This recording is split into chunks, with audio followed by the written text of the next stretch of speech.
Buenas tardes. Feliz sábado, ¿verdad? Todavía. Vamos a seguir entonces con un tema que se llama Levitas contemporáneos y os explico un poco cuál va a ser la dinámica de la presentación, de la primera. Vamos a explorar juntos cuáles son los principios bíblicos de un modelo de ministerio de la música que existe en la Biblia y que es muy interesante, el modelo levita.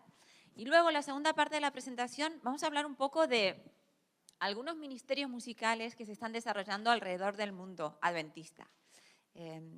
Voy a ser bien sincera con vosotros, y así como nuestra iglesia adventista es cabeza en muchas áreas desde que se fundó, ¿verdad?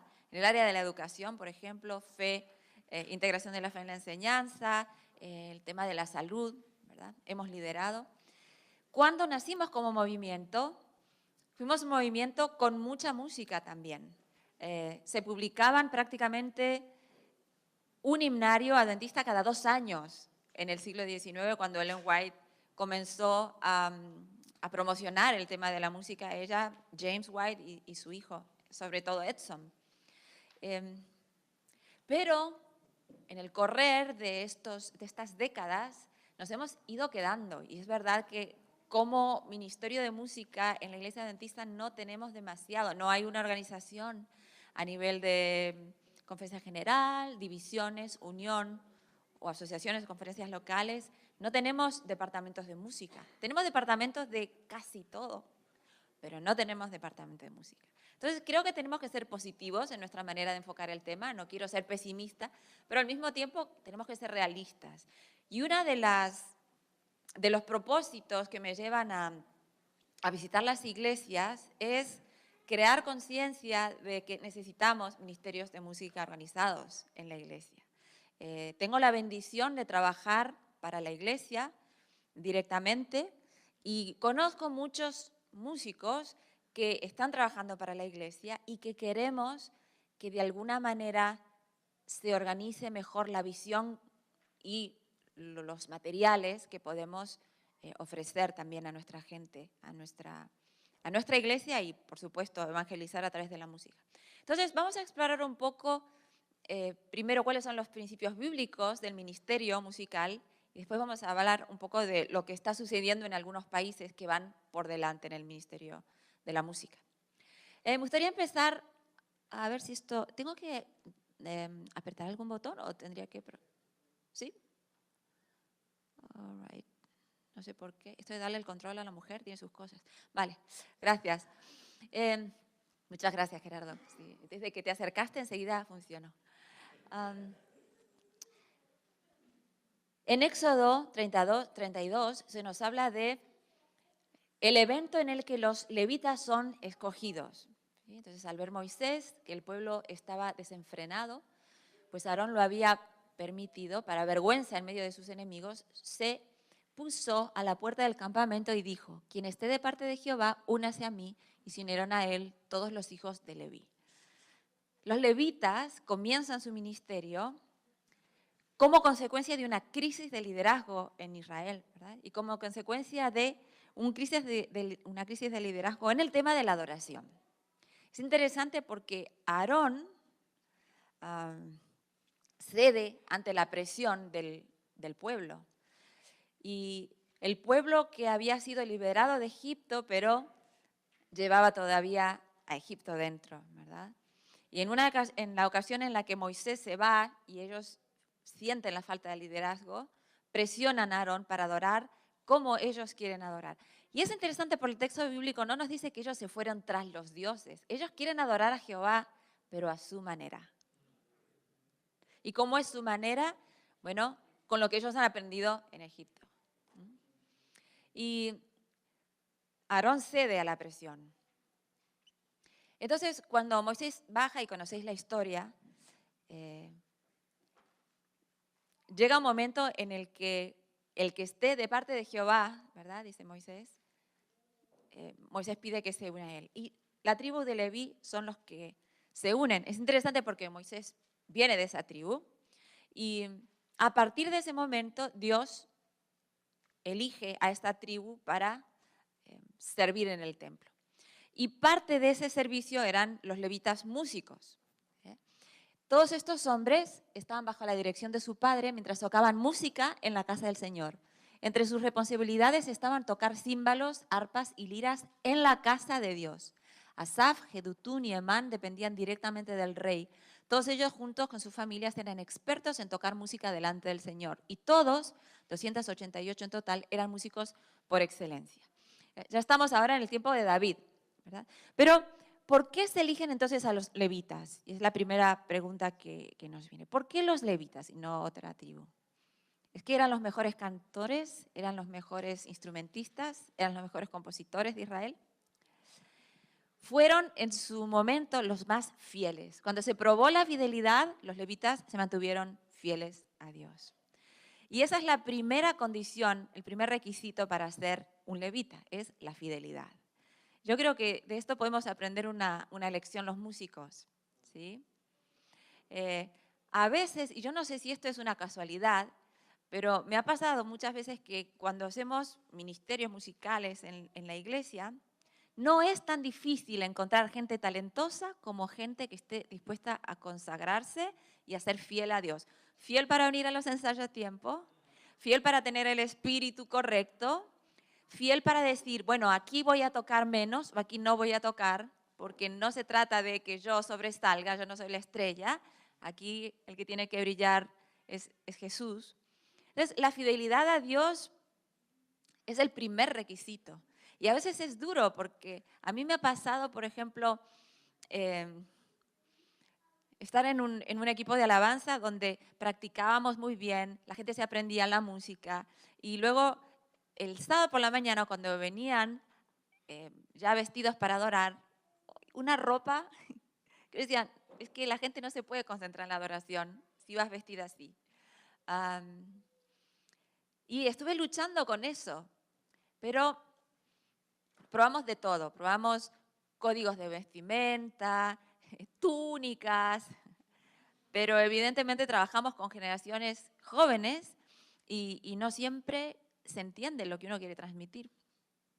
Me pasó por lo menos en España, trabajé muy, muy contenta. En España yo me siento española, pero como vengo de Sudamérica, no, como tú eres sudamericana, yo sé que sois muy conservadores. Y es interesante porque a veces pensaba, no se trata de ser conservador o no, se trata de que si vas a subir a la plataforma o si vas a liderar la adoración, cómo tú te presentes es importante y tiene una influencia en lo que haces, seas de la cultura que seas. Eso los managers de los artistas, los que se ocupan de vestir y peinar a los artistas, lo saben. No te vas a vestir igual si cantas country, que si cantas cantautor, que si cantas gospel o rock. Es decir, solamente por la imagen visual ya estás dando una idea de lo que vas a cantar, del tipo de música que vas a hacer. Entonces, ¿cuál es la vestimenta de un levita? Bueno, los levitas tenían una vestimenta, había un código de vestimenta, ¿sí? Entonces, hoy lo hablaba con mi marido, ¿no? Hablamos de que esta lucha que uno tiene, a veces por hacerle entender a una persona la madurez espiritual que se requiere para liderar la adoración, nosotros no podemos transformar a esa persona. Solo el Espíritu Santo puede transformar a la persona. Pero es verdad que nosotros tenemos una responsabilidad frente a la congregación y explicarle a la persona con amor y con respeto lo que se espera de esta persona. Entonces, la madurez espiritual, la fidelidad a Dios es imprescindible para liderar la adoración. Porque en realidad el líder de adoración está facilitando que la gente tenga una experiencia con Dios. No está intercediendo, no creemos en eso, ¿sí? Pero está facilitando. Y cuando digo no creemos en eso, lo digo en este contexto.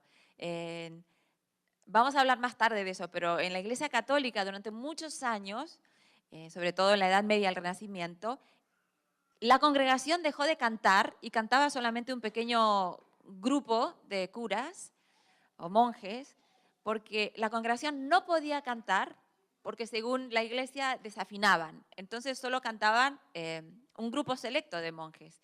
Y hay una teología detrás de eso. Es decir, yo intercedo por ti, pero tú no leas la Biblia, tú no cantes, tú no tienes que tener tu relación con Dios, yo intercedo por ti, yo canto por ti, yo te digo lo que tienes que hacer para que Dios te acepte, ¿sí? Entonces, nosotros como líderes de adoración no nos ponemos en ese papel.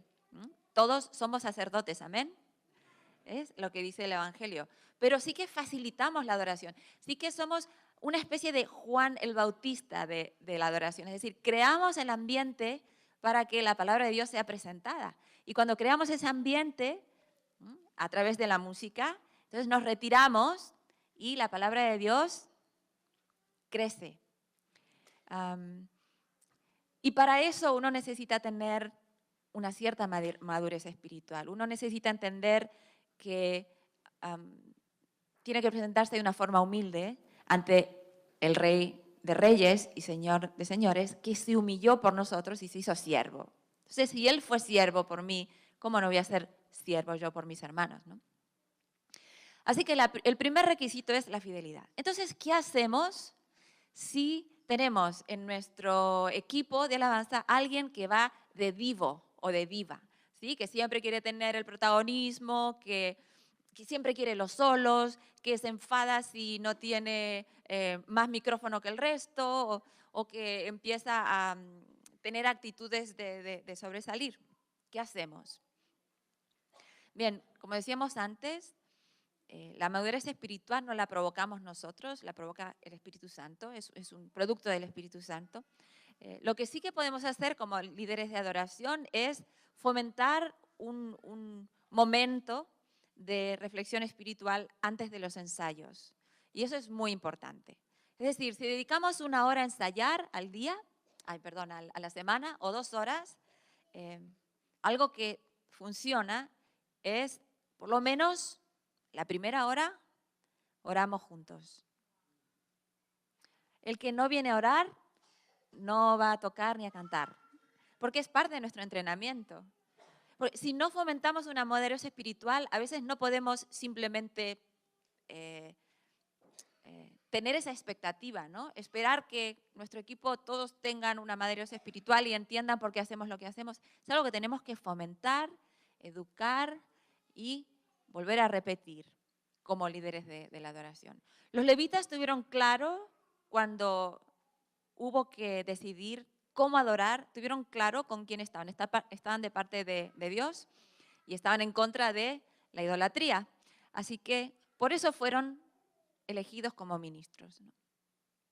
Ahora, si tienes que elegir entre alguien que sea muy consagrado, pero no sabe afinar, pero quiere cantar, o una persona que tenga una voz espectacular, pero no tiene la actitud espiritual que tú deseas o que se espera, ¿con quién te quedas, no? Combinación de los dos. La sinceridad es muy buena y a veces creo que en nuestra cultura, y lo digo con todo respeto a nuestra cultura latinoamericana, creo que tenemos este moto de sencillito pero emotivo, ¿no? Sencillito, no pasa nada si no está bien. Medio chapucero, no pasa nada. Sí pasa, sí pasa. Porque la música es un lenguaje, ¿eh? Y como lenguaje tiene que ser bien hablado. Los levitas se pasaban muchos años, muchas horas, cada día, entrenándose en el templo para ejercer. Y todos ellos nos dice la música, eran expertos en música. Es decir, desde los 12, 13 años, cuando un niño israelita podía empezar a estudiar la palabra de Dios y a hacer, digamos, ejercer cierta responsabilidad, hasta los 50 años, cuando un levita se jubilaba, estaba estudiando, ¿no? Música. Eran muchas horas. Entonces, hay que entrenar. Así como entrenamos la espiritualidad, tenemos que entrenar nuestras destrezas musicales. Creo que no logramos entender que la música nos devuelve lo que invertimos en ella, ¿sí? Entonces, si invertimos media hora y me aprendo el acorde así nomás, pues eso es lo que me va a dar la música, ¿sí? Pero si le dedico media hora al día porque sé que el sábado voy a tener que tocar o cantar y me aprendo bien lo que voy a hacer. Y cuando voy al ensayo ya me lo sé y entonces refinamos detalles y sale bien. Entonces, la música me va a devolver eso que invertí. Hace 2 años o así estuve en un evento en Las Vegas, un evento de iglesia en Las Vegas. Pero sabes que Las Vegas, bueno, lo que pasa en Las Vegas no se cuenta, pero esto no tengo ningún problema en contarlo, porque era un evento de iglesia. Sé que no tiene gracia, pero bueno. Sabes que los hoteles en Las Vegas son muy baratos, ¿verdad? Porque la gente normalmente gasta lo que gasta en el casino. Entonces, la conferencia de Arizona y tal, normalmente hace los eventos en Las Vegas porque nos salen los hoteles baratos y no vamos a los casinos. Pero nos dieron en el hotel un ticket para ir al Circo del Sol, ¿no? Cirque du Soleil. Así que fuimos. Y me quedé, era la primera vez que iba, me quedé muy sorprendida de la calidad impecable de las actuaciones y la música sobre todo, una belleza, la sincronización perfecta, la música en vivo con lo que hacían los artistas, los atletas, los gimnastas. Algo tan bien hecho, tan perfecto, era impresionante. Luego por la noche tuvimos el evento de la iglesia. No, la pista 4, no, esa no, más alto, más alto, más alto. Y había gente invitada y fue tan chapucero el programa que yo pensaba, ¿no?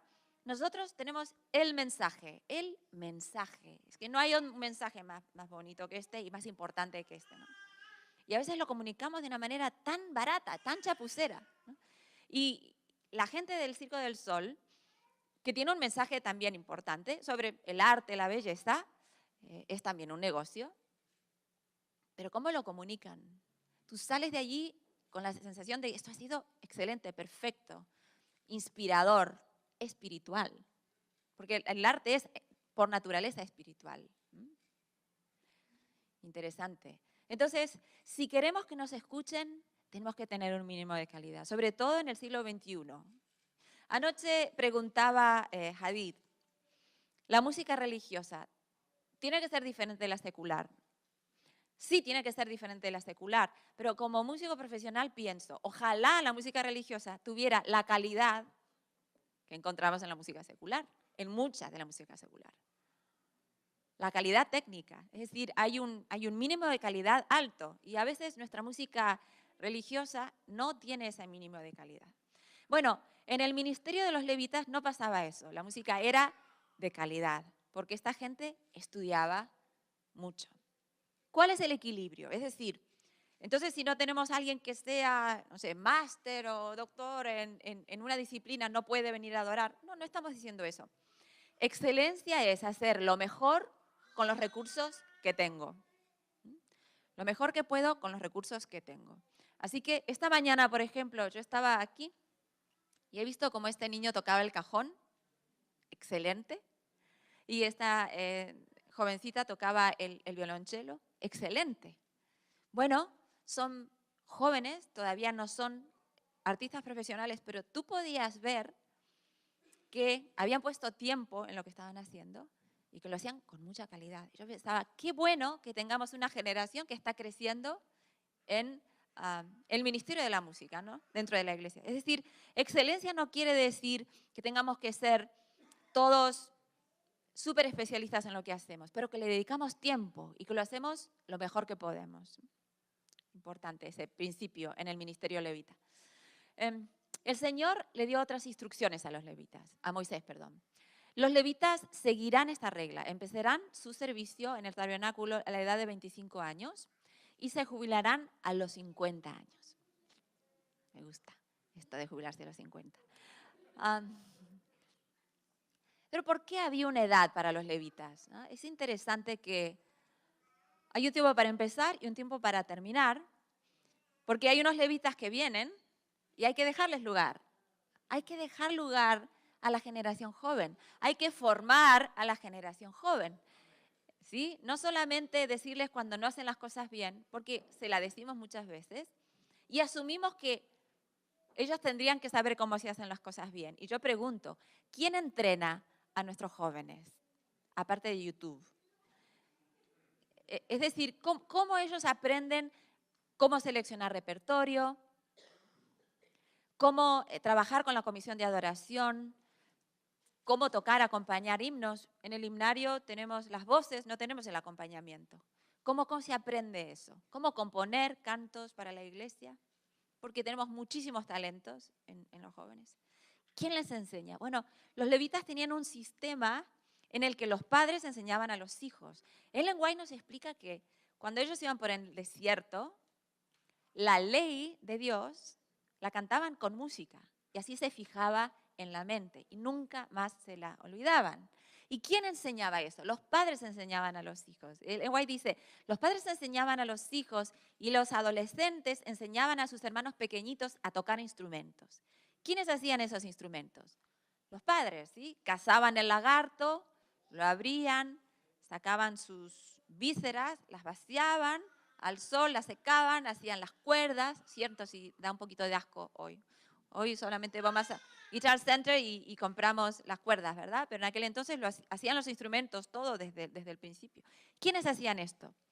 La comunidad de Israel, una comunidad musical. Hasta hoy Israel es una de las comunidades más musicales del mundo. Es decir, había una comunidad de apoyo, ¿no? Que hoy nos hace falta. Yo sé que son principios que están allá arriba, quizás sea todo muy difícil lo que estoy diciendo, pero simplemente me estoy refiriendo a lo que era el modelo bíblico del ministerio musical. Así es como funcionaba. Un ministerio sostenible, un ministerio musical en el que se tenía en cuenta que tenías unos 25 años para desarrollar el ministerio y después dabas lugar al siguiente que venía. Cuando pensamos en quiénes ocupan los cargos en nuestra iglesia y las edades que tienen, es interesante ver la poca representación que tienen los jóvenes. En Andrews ahora nos están motivando a tener un Instituto Internacional de Música y Adoración. Estamos trabajando en ello. Y bien interesante porque estoy hablando con 2 alumnas que están haciendo el máster en ministerios musicales, preguntándoles algunas ideas y son una fuente de ideas. Y yo pienso, necesitamos hablar con los jóvenes para que nos digan y para que nos orienten en cuál es la realidad que ellos viven. Yo tengo 47 años, vivo en una generación totalmente diferente de la de mis alumnos de 18, 20, 25. Entonces, que haya un paso de antorcha era importante ya 10, 8, 5 siglos antes de Cristo, ¿no? Cuánto más hoy que las generaciones van más rápido. Los levitas entonces eran ministros que conectaban a la gente con Dios. Esa era su función, facilitar la adoración. El centro de la adoración que ofrecían los levitas era el sacrificio del cordero. Ese era el momento crucial, más importante de la adoración del cordero, el sacrificio del cordero, perdón, no la adoración del cordero, el sacrificio del cordero. Y la música giraba alrededor de eso. ¿Por qué es importante esto? Porque cuando estudiamos cómo se posicionaban los levitas, nos cuenta, segunda de Crónicas, que ellos estaban al lado este y oeste, oriental y occidental, del altar. Pero el altar estaba en el centro, es decir, el centro visual del culto, de la adoración, era el sacrificio, ¿no? No era la música. ¿Y por qué eso es importante? Yo no digo que ahora todos los músicos se tengan que esconder en una esquina, pero la cultura contemporánea nos enseña que el artista es el centro, ¿sí? Entonces tú vas a un concierto y el artista, las luces sobre el artista, el humo, todo sobre el artista. Bueno, el humo, depende a qué concierto vayas. Pero si es un concierto de música clásica, a nosotros nos enseñan que el artista es el centro. Si tú estás estudiando, eres pianista, por ejemplo, y estás estudiando un estudio de Chopin y tienes que tocarlo, te lleva entre 200, 400 horas aprenderlo. Y cuando tú lo vas a tocar, las luces están sobre ti, sobre cómo comunicas esta obra de música, ¿verdad? Entonces, todo esto que aprendemos los músicos en nuestras escuelas de música, lo tenemos que desaprender cuando venimos a la iglesia.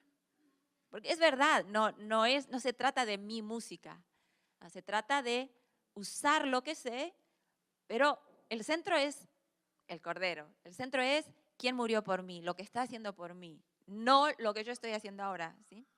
Y este pequeño detalle hace toda la diferencia. Por eso los levitas, desde su posición corporal, estaban ubicados en un sitio en el que no eran el centro. Y el último de su repertorio incluía música antigua y contemporánea. Esto me parece muy interesante. Es una de los equilibrios que más nos cuesta quizás encontrar como iglesia. Es decir, uno se va a los salmos, todos los salmos son escritos por reyes, profetas, levitas, gente relevante en el pueblo de Dios.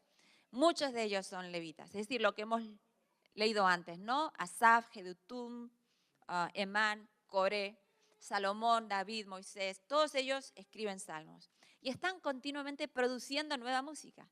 Y eso es muy importante para el pueblo, porque ellos el miércoles iban a una batalla y la ganaban en el nombre del Señor, liderados por David. El jueves David componía un salmo de victoria y el viernes los levitas lo cantaban. Y todo el pueblo celebraba. Claro, era algo totalmente fresco, salido del horno de la experiencia. Entonces tenía mucho valor. Y la gente del pueblo conectaba con esa música porque era lo que estaban viviendo, ¿verdad? Muchos de los salmos se refieren a las conquistas del pueblo sobre la victoria sobre los filisteos, por ejemplo, o sobre otros pueblos, o lo que están viviendo los salmistas en ese momento. Entonces es música contemporánea, es música del momento, música que se está haciendo actualmente.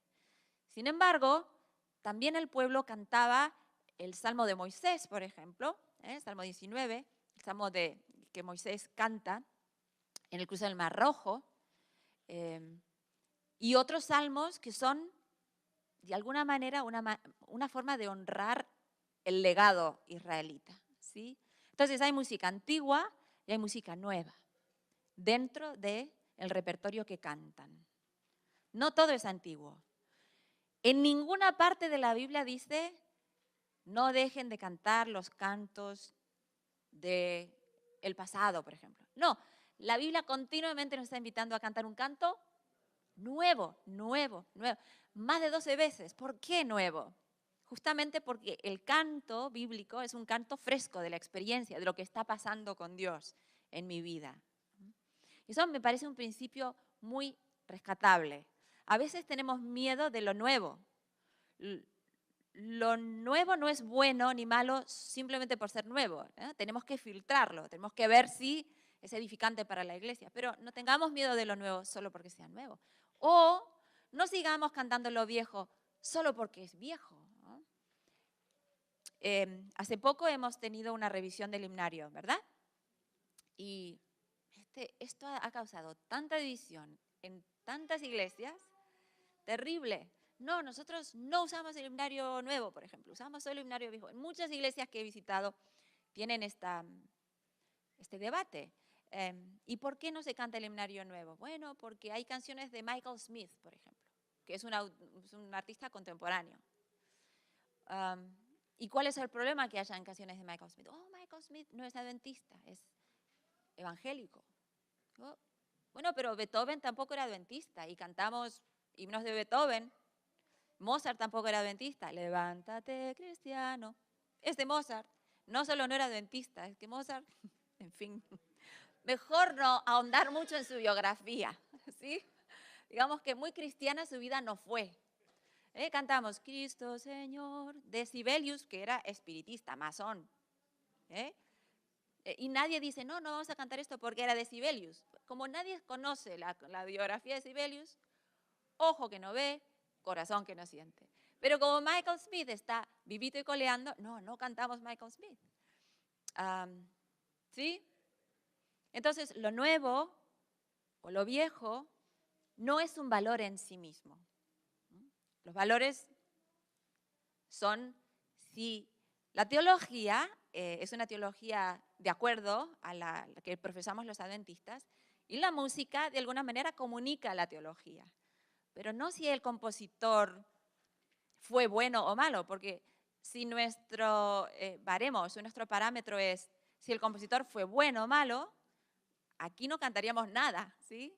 Empezando por David, que lo borraríamos de los salmos. Pues vaya vida, ¿no? Y vaya pecados, y están todos allí numerados en la Biblia. Es decir, no podemos juzgar la música por la vida moral o inmoral del compositor. ¿Sí? Nunca ese fue un criterio, ni siquiera en la Biblia. Pero el repertorio de los levitas incluía música fresca, música contemporánea y música antigua. Los levitas eran siervos líderes. Esto es importante también. Para aquellos que dirigimos la adoración a veces. Es una tentación para los músicos tocar, no en esta iglesia, porque creo que no pasa, ¿no? Pero en otras iglesias, por ahí fuera. No en esta, pero... Entonces uno toca y se va. Es como o el equipo de alabanza, ¿no? Toco y luego ya me voy al pasillo a hablar con mis amigos. Como que yo ya he hecho la adoración, ¿no? La adoración es la música y luego ya el resto del servicio. Nosotros somos siervos y somos parte de la adoración.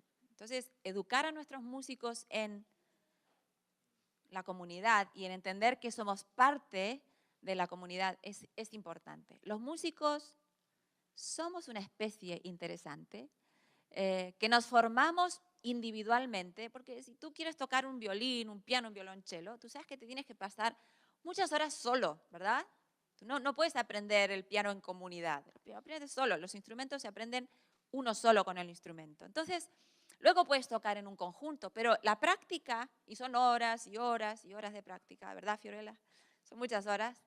Entonces, esas horas uno las pasa solo con el instrumento. Por eso los músicos generalmente no tenemos mucha mentalidad gregaria, ¿no? De grupo. Somos más bien competitivos. Yo primero, yo soy el que tiene que sacar el premio, yo soy el que tiene que ganar al otro para sacar la plaza. Es el mundo en el que nos hemos movido y en el que nos hemos formado.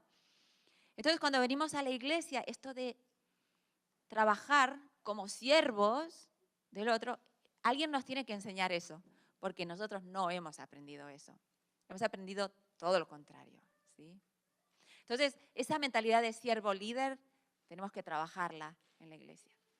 Los levitas se entrenaban durante 10 años para servir en el templo y eran ministros a tiempo completo. Yo sé que esto duele un poco de escuchar, pero está en la Biblia, lo siento, no me lo estoy inventando.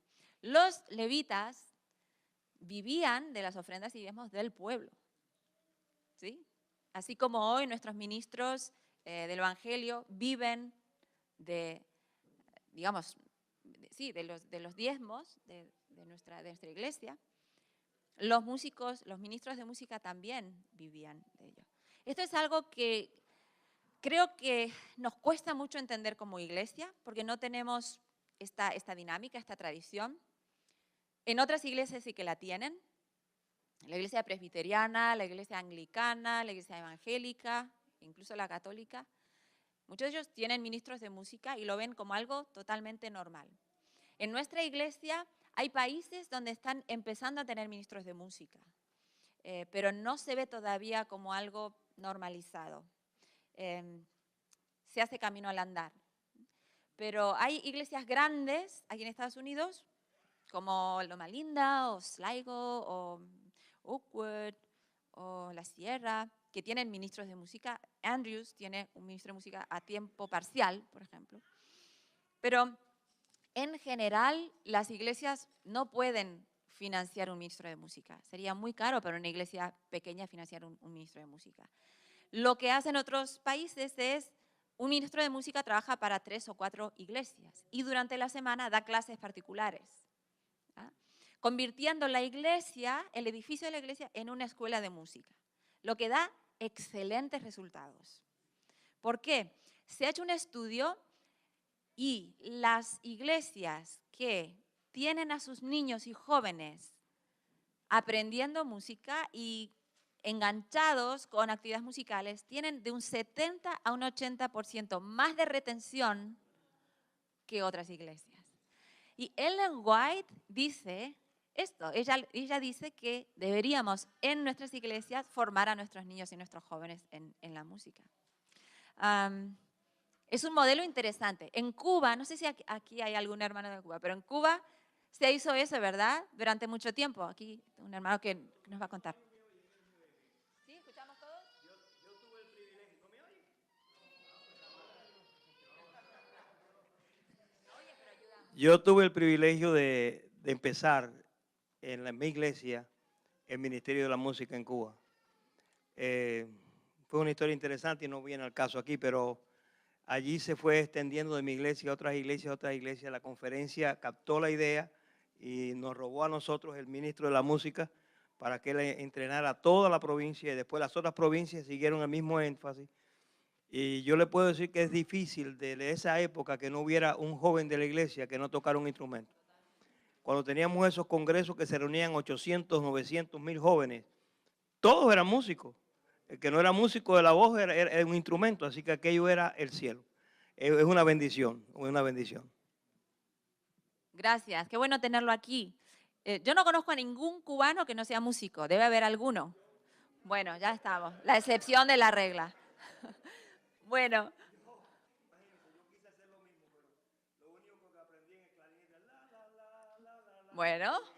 Bueno, ya es músico, el que toca el clarinete ya es músico.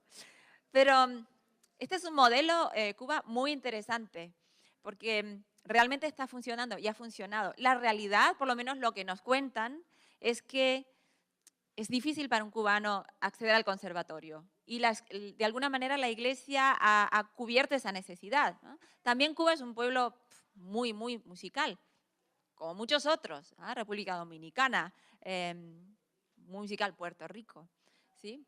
Venezuela, y así podemos seguir. Menos Uruguay, no. Uruguay también tiene buenos músicos, cuando son malos los mandan a otros países, ¿no? Dijiste tú. Bueno, no me lo olvido, lo llevo ahí clavadito. Pero eso es algo que están haciendo muchas otras iglesias y funciona. Es decir, la iglesia es un edificio que usamos pocas horas a la semana, ¿eh? Entonces, convertir la iglesia en una escuela de música es algo interesante, no solamente para los jóvenes de nuestra iglesia, también para nuestra comunidad, ¿eh? Ofrecer clases de música para la comunidad y luego esos niños y jóvenes participan en el coro de campanas, en el cuarteto de cuerdas, en el coro, en fin, es una manera de atraerlos. Voy a decir algo un poco chocante, espero que nadie se ofenda. Pero hemos hecho un estudio de que los estudiantes de música graduados de nuestras universidades adventistas, la mayor parte de ellos trabajan los domingos para iglesias que adoran en domingo. Sí, ¿y por qué? Porque pagan muy bien. Porque pagan muy bien. Y nosotros, cuando viene un músico pidiendo cierto apoyo para vender discos o algo, los miramos con cierto recelo. Sí, ¿verdad? Y si pide algo de apoyo financiero, normalmente no tenemos una mentalidad de apoyar, más bien de tirarle piedras para que se vaya. Entonces después nos quejamos y decimos, ¿por qué no tenemos artistas adventistas, músicos adventistas? Porque están debajo de las piedras que les hemos tirado. Ahí están. Perdón, se me escapó, no estaba en el guión decir esto. Pero es una triste realidad ver a nuestros músicos en otras iglesias porque nuestras iglesias no tienen manera de desarrollar un ministerio. Vamos entonces ahora a ver cómo nuestra iglesia está haciendo cosas, ministerios, proyectos a nivel de música. Y esto me parece muy interesante. Esto está en el libro de Paul Hamel, Ellen White and Music, Background and Principles. Este es un libro muy bueno, os lo recomiendo. Es un libro viejito ya, escrito en el 76, pero es lo mejor que se ha escrito sobre Ellen White y la música hasta ahora. La importancia de la música religiosa en la vida de los adventistas del séptimo día del siglo XIX está claramente indicada por el hecho de que entre 1849, la publicación del primer himnario adventista, y 1900, cuando Christ in Song comenzó a distribuirse, la familia White había publicado 23 himnarios. En 51 años, 23 himnarios. Es decir, prácticamente cada año y medio, 2 años, salía un nuevo himnario. Ahora, no eran himnarios tan gruesos como los que tenemos hoy, eran más bien panfletos, pero eran siempre nuevos. Recordemos también que en el siglo XIX no había la misma cultura del copyright que tenemos hoy. Así que Ellen White escuchaba un himno que le gustaba, o James, o Edson, o alguien, decía, uy, este himno me ha gustado. Así que escribían las letras. La música era por tradición oral, eso es otra cosa. Los primeros himnarios no tenían música, eran recopilaciones de letras. Y entonces le ponían una letra a himnos metodistas, sobre todo metodistas, porque recordemos que Ellen White viene del metodismo, ¿verdad? Y su autor favorito, su compositor favorito es Charles Wesley. Entonces, muchos de los primeros himnos adventistas son himnos bautistas con letras adventistas, ¿no? O algunos se les mantenía la misma letra. Si la doctrina era la misma, era compatible con la nuestra, se mantenía. Si era alguna doctrina distintiva que se estaba forjando, porque recordemos que nosotros nos estamos formando como movimiento y estamos descubriendo nueva luz a medida que avanzamos, ¿verdad? Así que todas estas publicaciones se van sucediendo las unas a las otras y hay una gran producción de materiales de música. Edson White, el hijo de Ellen White, uno de ellos, es el que más interés pone en todo esto y tiene una revista que se llama The Messenger, The Musical Messenger, que se edita mensualmente, una revista adventista de música que se edita mensualmente. Es decir, cuando pensamos en lo que hacían los adventistas al comienzo del siglo XIX y lo que estamos haciendo hoy, no ves una evolución, ¿no? Todo lo contrario. Esta es la banda oficial de la Review and Herald, 1895. Es interesante porque es una banda a la que Ellen White le dio, digamos, no quiero decir bendición, pero aprobación, gracias. Dijo en uno de los congresos, me alegro mucho de que estéis aquí tocando. Ahora, fijaros que la banda está formada por gente pues, anglosajona, ¿verdad? Tenían tamborcito, bueno, un tambor bastante grande tenían, y luego otro más pequeño. ¿Y por qué tenían percusión? Porque ellos siguen el modelo de, a ver si alguien me sabe decir el modelo de quién están siguiendo. Muy bien, Salvation Army, ¿sí? El Ejército de Salvación, William Booth. Es decir, Ellen White ve que este modelo sirve, básicamente es marchas militares con letras cristianas, ¿verdad? Por eso los primeros himnos tenían muchos el formato de marchas militares.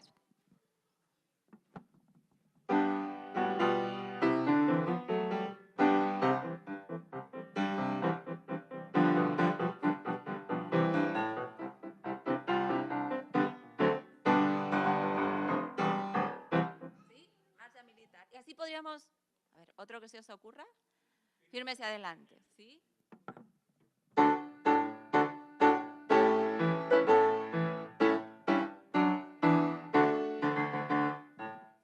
Es decir, si uno toca esos himnos como si fuera una marcha militar, le da el estilo perfecto, porque en esencia el estilo del himno adventista, el primer himno adventista, tiene mucha influencia de Salvation Army y las marchas militares.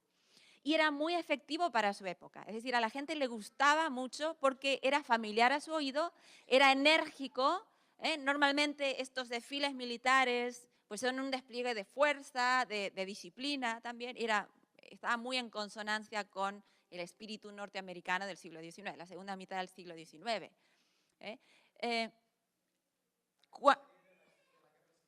Acaban de salir de la guerra civil, es decir, la gente entiende este idioma musical, pastor. Por eso la influencia fuerte y el éxito de los conquistadores de nuestra iglesia, ¿no? Muy bien, los conquistadores siguen, digamos, ese mismo modelo, ¿verdad? De las marchas y las formaciones y esta música, que las bandas militares pues tienen esta formación instrumental, es decir, vientos metales, sobre todo, algún viento madera y percusión. Ahora, si usted quiere llevar esta banda de la Review and Herald de 1895 a su iglesia local, a lo mejor tiene algún problema, hoy por hoy, ¿sí? Porque hoy no tenemos, perdón, las abuelitas van a salir corriendo, dice. Yo no quiero mirar a nadie, pero no sé, no todos. Hay algunas personas que se sienten bien con este modelo, pero hay otras que se sentirían un poco, sí, un poco raras porque hoy por hoy la marcha militar no es tan afín a nuestros oídos. O sea, si hablamos con los jóvenes de nuestra iglesia, no sé cuántos tienen marchas militares en su playlist.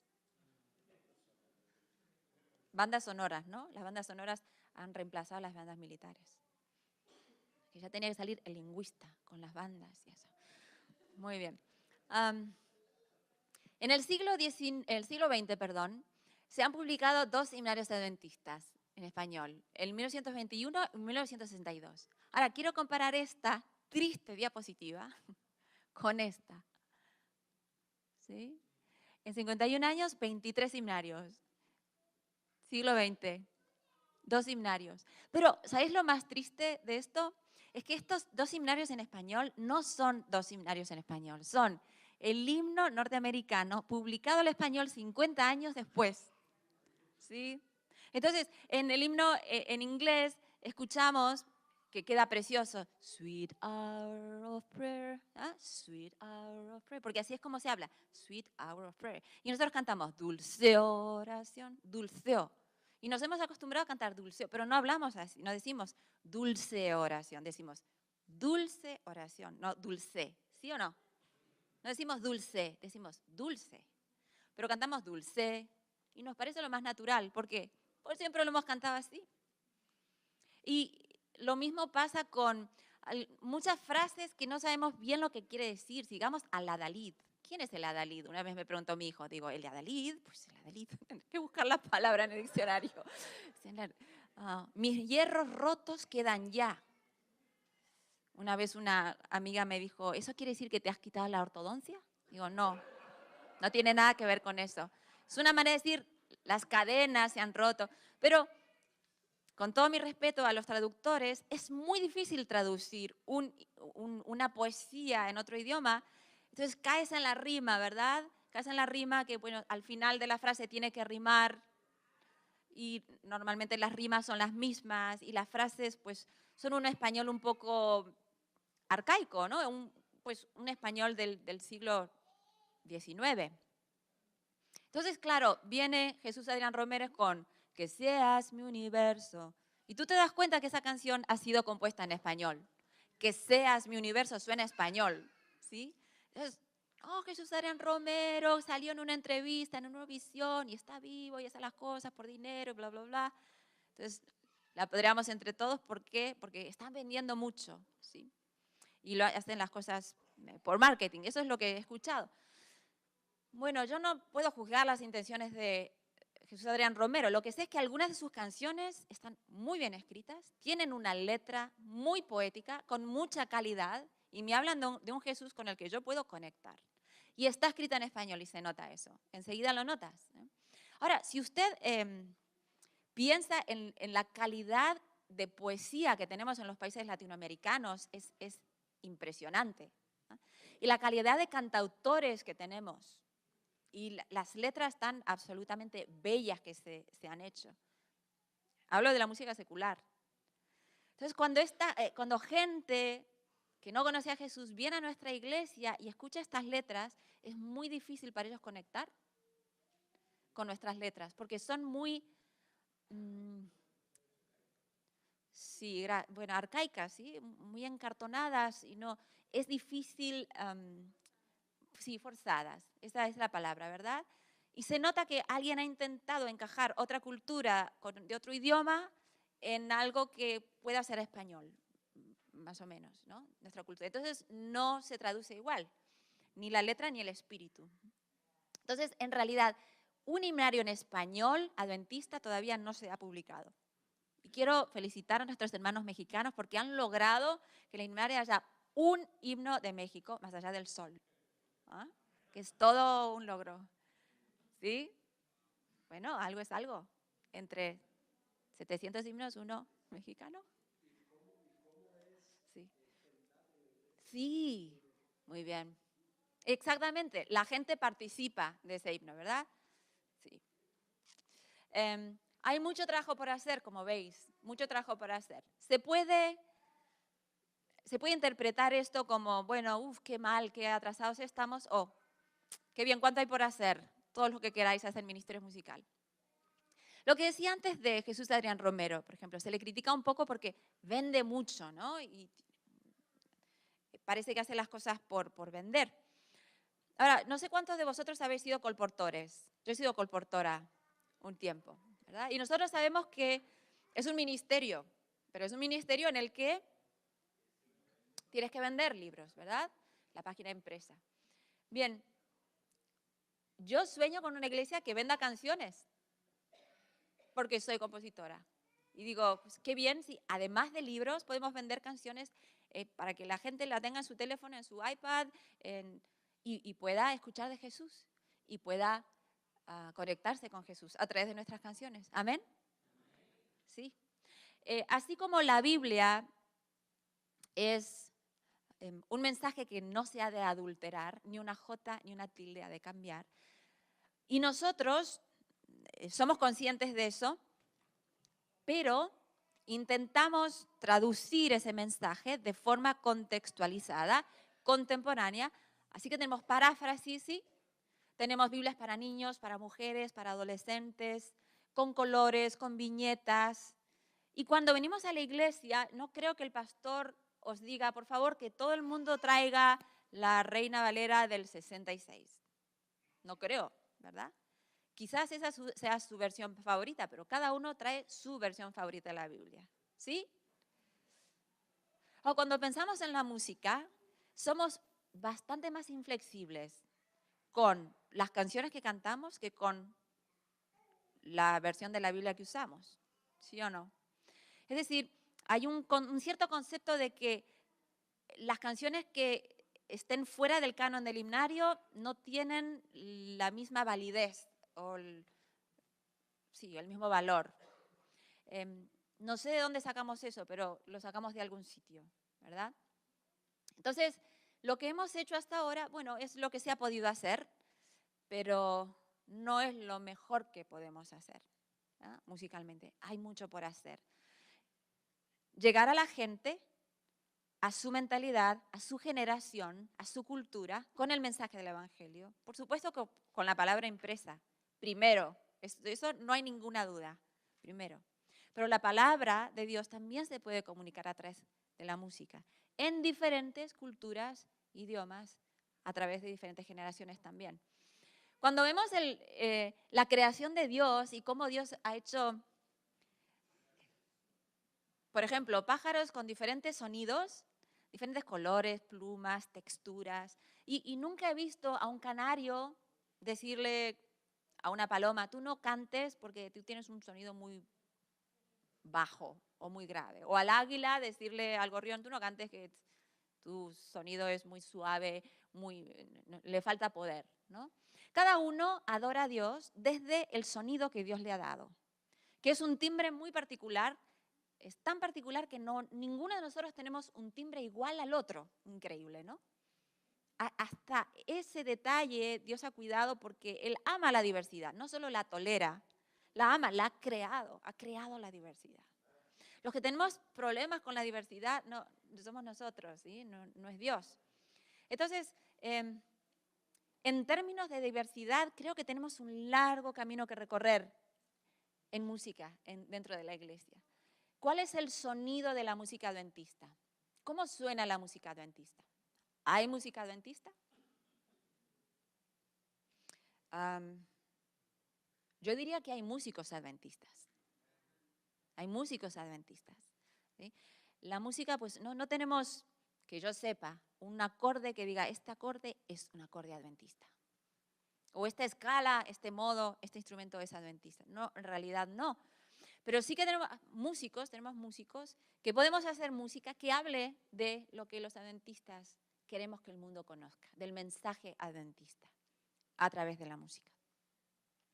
Pero entonces, si no hay una música adventista, nosotros que somos los levitas de hoy, los levitas contemporáneos, que queremos hacer lo mismo que ellos, ser siervos, facilitar la adoración, ser fieles a Dios, comunicar un mensaje a través de la música. ¿Qué es lo que nos va a diferenciar del mundo? Si a veces cuando vas a un concierto cristiano, parece que no se diferencia nada de un concierto que no sea cristiano, ¿no? Y estoy poniendo esta imagen porque, bueno, fui a Google y puse concierto de música cristiana y concierto de música rock y me salió, pues las imágenes no son muy diferentes, ¿sí? Y estamos llegando a un momento en el que la estética de la música cristiana es prácticamente la misma de la música secular. Y eso nos preocupa. A mí personalmente me preocupa que nuestro mensaje sea distintivo, que no sea lo mismo que no use exactamente los mismos elementos que usan la Coca-Cola para vender Coca-Cola, usemos los adventistas para promover nuestro producto, que es el mensaje, ¿verdad?, de Jesús. Entonces, vamos a hablar de esto ahora en 20 minutos. Pero termino esta presentación, que me quedan 4 minutos, hablando un poquito de lo que están haciendo en Brasil y en 3 países más. Brasil es el país grande del mundo, ¿no? No sé, ¿hay alguien aquí de Brasil? Oh, pastor, por favor. ¿Su esposa también es de Brasil? Vale, ok. Pero Brasil es número 1 ahora mismo en ministerios de música. Número 1. Son más de 1,5 millones de adventistas en el país. Y tenemos más de 12 compositores trabajando a tiempo completo para la iglesia. Amén. Produciendo música. Muchos de ellos trabajan para Nuevo Tempo, hacen música para orquesta, música para coros, música para niños. Hay un club de música que es una bendición para la iglesia. Usted paga una cuota que es pequeña, son 4 o 5 dólares, y recibe cada 2 meses un CD, una producción adventista. Entonces, hay producción de diferentes espectrum, digamos, de la música.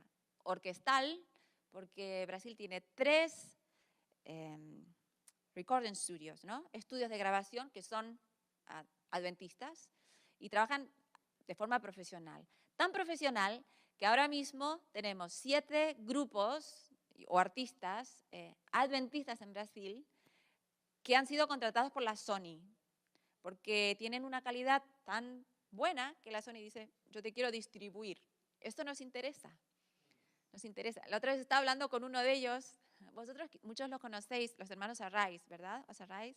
Y me decían, hemos firmado un contrato por la Sony, pero no hemos vendido nuestra alma al diablo. Señor, nosotros somos pastores adventistas y yo decía, sí, yo lo sé. Me dice, no, es que mucha gente nos dice, oh, contrato con la Sony, pero es solo para distribuir nuestra música. La letra de estos chicos que cantan es teología pura. Aparte los dos son doctores en teología y realmente profunda, ¿no? Entonces, es un modelo muy interesante el que tienen en Brasil. En Brasil también hay discusión sobre la música. También hay discusión sobre la música. Y yo creo que la discusión sobre la música hay que tenerla. Es sano tenerla, porque la tensión entre la música evolucionando siempre, teniendo que redefinir ciertas cosas, hablar sobre qué es edificante para la iglesia, qué funciona en evangelismo, qué no funciona. Tenemos que seguir siempre teniendo esta discusión, ¿no?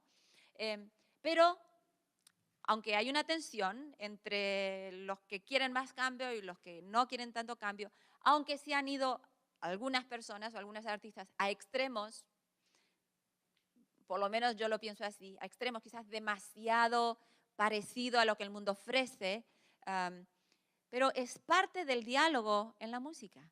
Es decir, si usted estudia la historia de la música, pues siempre nos hemos ido del Renacimiento al rococó, barroco, clasicismo, romanticismo. Es decir, razón, sentimientos, emoción, otra vez volvemos a la razón, y así es como avanza la música como lenguaje, probando, a ver, no, esto es demasiada emoción, ahora vamos a ponerle más énfasis a la razón, bueno, esto es demasiado seco, vamos a ponerle, así es como avanza la música, es un arte y es una ciencia también. Entonces, esperar que la música siempre esté centrada, balanceada, tal y como uno quiere, es imposible. El artista siempre va probando y es parte de la naturaleza, ¿no?, de la música. España es un país que tiene pocos adventistas, pero tiene un ministro de música a tiempo completo y tiene esta iniciativa que me parece interesante. En realidad la pedimos prestada de Alemania. Lo aprendimos en Alemania esto. Los alemanes tienen un himnario de jóvenes que consiste en 20 canciones escritas por jóvenes adventistas. Ellos hacen un concurso y dicen, este año vamos a hablar de, por ejemplo, el diezmo y las ofrendas, que no tenemos muchas canciones del diezmo y las ofrendas. O del juicio. Hemos descubierto que todos los himnos que tenemos sobre el juicio dan un poco de miedo. Entonces, vamos a hablar del juicio, pero centrados en Jesús, no en la condena. Porque decirle a alguien que no conoce a Jesús, en la balanza del Señor fuiste pesado, de sus tinieblas a la luz, falto hallado. Es un poco fuerte decirle a alguien, partimos de la base de que te pierdes. Bienvenido a nuestra iglesia, canta con nosotros. Es un poco, ¿no? O, ¿para quién será el ay? ¿Tienes problemas con el alcohol? Estamos aquí y todos te cantamos. ¿Para quién será el ay? ¿Verdad? Entonces es un poco chocante. ¿Sí? Tenemos que ser positivos en nuestro mensaje, porque estos son buenas nuevas, ¿sí? Buenas nuevas de salvación, no de condenación. Entonces, se están buscando letras y músicas que vayan en ese sentido. Y España entonces hace un concurso cada año y tienen un conservatorio que escribe esas canciones, así que si hay alguien que está interesado en escribir, puede mandar esas canciones al conservatorio, los escribas, profesores de música, escribimos las canciones, las armonizamos para coro, escribimos las partes de las orquestas, la orquesta la toca, el Hope Media, que es el canal español como Nuevo Tempo en Brasil, Hope Media en España, pues lo graba y bueno, se van haciendo cosas y es interesante, se va renovando el repertorio. En Alemania también tienen este proyecto, más campamentos musicales que tienen durante el verano, muy interesantes, 2 o 3 semanas. La iglesia ayuda financieramente a los jóvenes van a este entrenamiento musical y salen pues aprendiendo a dirigir la adoración, a escribir música, a escribir canciones religiosas, a aprender nuevos acordes, muy interesante. Y el último, Estados Unidos, tenemos una conferencia de música de adoración aquí en Andrews, una al año. Y veo a algunos de vosotros que estáis tomando notas, haciendo fotos, lo podéis hacer por supuesto, pero si queréis que os mande el PowerPoint, yo os mando el PowerPoint sin problema, ¿vale? Me lo decís y no hay problema, os lo mando. Y también hemos empezado hace como 3 años con Adventist Worship Music, que es un banco de recursos musicales. Es decir, si tú tienes alguna canción que has escrito, nos la mandas, nosotros la escribimos y hacemos lo mismo que en España o en Alemania. La armonizamos, la ponemos aquí en la biblioteca online y así la iglesia puede beneficiarse de tus composiciones. Me he pasado 5 minutos, así que vamos a dar la palabra a Gerardo, pero eso es todo lo que tenía que decir para este primer seminario y ya empezamos entonces después del recreo con el segundo. Gracias.